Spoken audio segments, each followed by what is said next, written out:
Oh, hi! My name's Monique, and I'm a program volunteer with Power to Be Vancouver.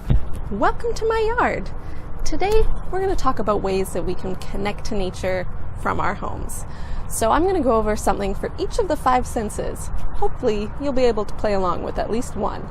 We're going to talk about what you can see, what you can hear, what you can smell, what you can feel, and what you can... Okay, we're not going to talk about what you can taste, but instead let's make up our own 5th sense. We're going to call it what you can learn. Let's get started. What can you see? When I'm out in nature, I love to look at all the different types of trees and plants there are. But can you name all the plants in your yard? Thanks to technology, I have a plant ID app that I'm using to learn all the plants there are. Just a dandelion. This pretty one is Scotch heather. And this is Kentucky bluegrass. Pretty neat, right? But what if you can't go outside? You should still be able to enjoy looking at nature. Why don't you choose the best photo you've taken out in nature and try your hand at painting it? It'll give you a new appreciation of your favorite spots for sure. What can you hear?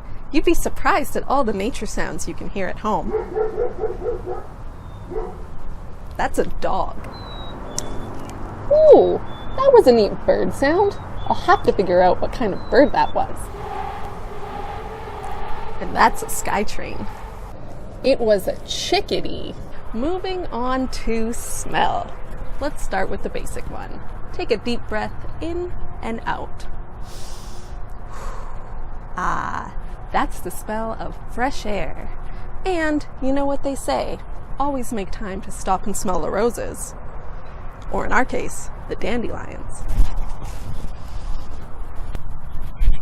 What can you feel? There's lots of physical ways to interact with nature. Ah, the sun feels so good on my face. Should probably get some sunscreen though. It's kind of windy. If you're lucky enough to have some yard space, I highly encourage you to try some grounding or earthing. Before you begin, have a look around to make sure there's nothing sharp that you'll step on. Then the next step is take off your shoes. This is going to give you some skin to earth contact, which we rarely have anymore. So now all you need to do is relax and enjoy the grass between your toes. So I'm a sucker for learning new things. So I want to share with you guys a fun way to find north. You can do this outside with a stick and 2 rocks, or you can take it inside.